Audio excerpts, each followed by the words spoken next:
My Christmas isn't cold.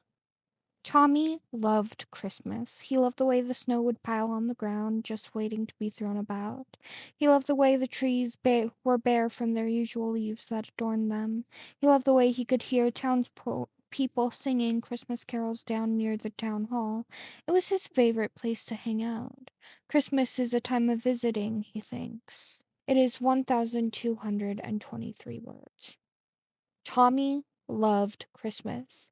He loved way the snow would pile on the ground, just waiting to be thrown about. He loved the way the trees were bare from their usual leaves that adorned them. He loved the way he could hear the townspeople singing Christmas carols down near the town hall. It was his favorite place to hang out. Christmas is a time of visiting, he thinks. He visits Jack. He doesn't seem to care. That's okay. He doesn't deserve Tommy's time anyways, the bastard. He visits Tubbo. He told him he's forgotten his present. It's okay, Tommy would tell him. I've forgotten yours, too. He didn't. He left it up by his doorstep later that night. He visits Ronbu. He thought it was nice for them to stop by. Tommy called them a bitch boy. It's always nice to hang out with Ronbu. He sat down and talked with Puffy. She's great. She listens to him talk about Tubbo's present, how much of an asshole Jack is, and how Ronbu is such a great person. Truly. Tommy loved Christmas. It's when he would get to run around chasing flurries as they fall down, where he would open his mouth and hope a snowflake catches on his tongue, where he would watch the children laugh and sing and play with their families. He wishes he could do that. He would trace hearts and flowers in the shallow snow on the backs of cars, windows, or near concrete sidewalks. Nobody ever knew it was him anyway. Sometimes he would visit Wilbur. The visits were always short-lived, though. Wilbur would get all nasty and tell him to fuck off. Bit rude if you asked him. He never understands, but he leaves him be anyways. Best not to anger the man. His visits were always so much work, so much time. He would often find himself strolling along empty streets late at night, with nothing but the lampposts illuminating the asphalt. He would watch as the snow fell from trees. To anyone else it might have seemed scary, but to Tommyinnit was no pussy.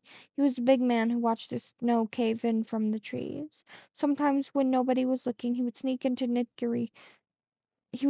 Nicky's baking shop and steal some sweets and cookies, a little treat for himself for the holidays, of course. He would go to himself, telling nobody in particular to keep the secret. Nobody needed to know. If you asked Tommy to describe his visits with Technoblade, he'd say they were boring, uneventful, and boring. He'd ask how his day was and get a one-liner in response. How fucked up is that? It's a routine. Tommy'd groan and start yelling, and they'd get into a petty argument, and then it'd be time for him to leave. And if Tommy secretly enjoyed those visits, well, that's for him to know and nobody to find out. Tommy would often spend time out of the holidays to reminisce on his childhood. How he'd wake up to the smell of hot chocolate and presents under the tree. How he'd laugh and whistle with Wilbur and Techno for the TV remote. How he'd corner Phil in private and force him to open some shitty card he made in school, which almost always contained the same "You're the best dad ever" line. He would feel the urge to cry sometimes, to scream and break down and wish for everything to be normal again. But he was big, and big men like Tommy didn't cry or and break down for their families. It's not like it would change anything anyways. It was doomed to happen, the bad bits. That's what Tom Wilbur would say. By the time he would visit Phil, he'd have a whole speech in his head planned out.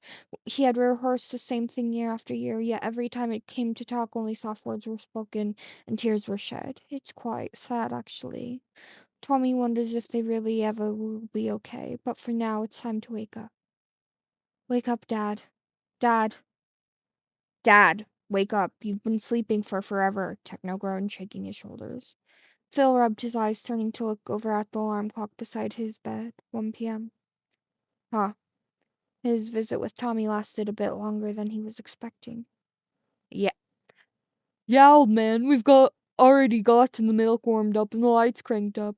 All we need is Father Dearest to get his apps up. Chop chop. Wilbur clapped his hands, followed by a chuckle from Techno. Yeah, I'm up. Give me a moment to get dressed. Out. He got up and shooed them away like rats. As soon as he heard the click of the door shut, he rummaged through his drawers to find the many annual Tommy Christmas cards. He opened it up and smiled softly. Dear Dad, Merry Christmas. You will always be the bestest dad ever.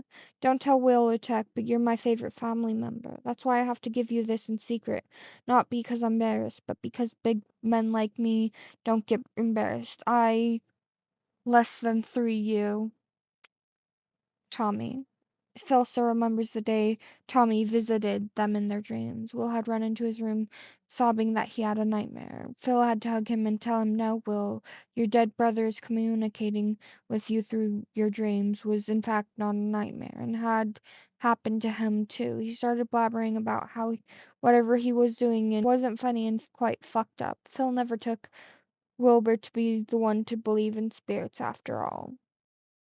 Techno was different. He had come down with a smile on his face. Him and Phil exchanged looks, soft glances, and they knew it was real. He was startled out of his thoughts by a loud banging on the door and a muffled Wilbur calling his name. He threw on some sweats and a hoodie and ran out. Techno and Wilbur raced down the stairs, nearly tumbling over each other. They threw themselves onto the couch and told their dad to finish making them their hot chocolates while they tugged at each other's hands for the remote. Phil looked over and smiled at the familiar scene. Tommy, Tommy came by earlier.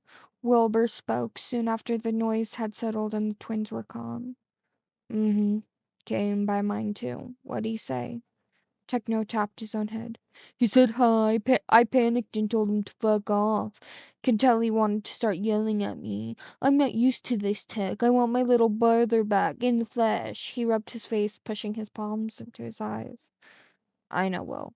We all do. Techno just stared beyond him, outside the window where the snow wisped along. All right, now, stop your moping around. You think Toms would want that? On Christmas? Phil juggled 3 mugs of hot chocolate over towards the boys. Oh, you're so right. I can hear him now. Oi, dickheads, stop being pussies and lighten up, Wilbur mocked, earning a laugh from both Phil and Techno. They knew it'd be okay. They knew it would be all right. And Tommy's spirit, looking straight back through the window from the outside, knew it would be okay as well. I I have to do that voice with him. Don't ask why. You know why.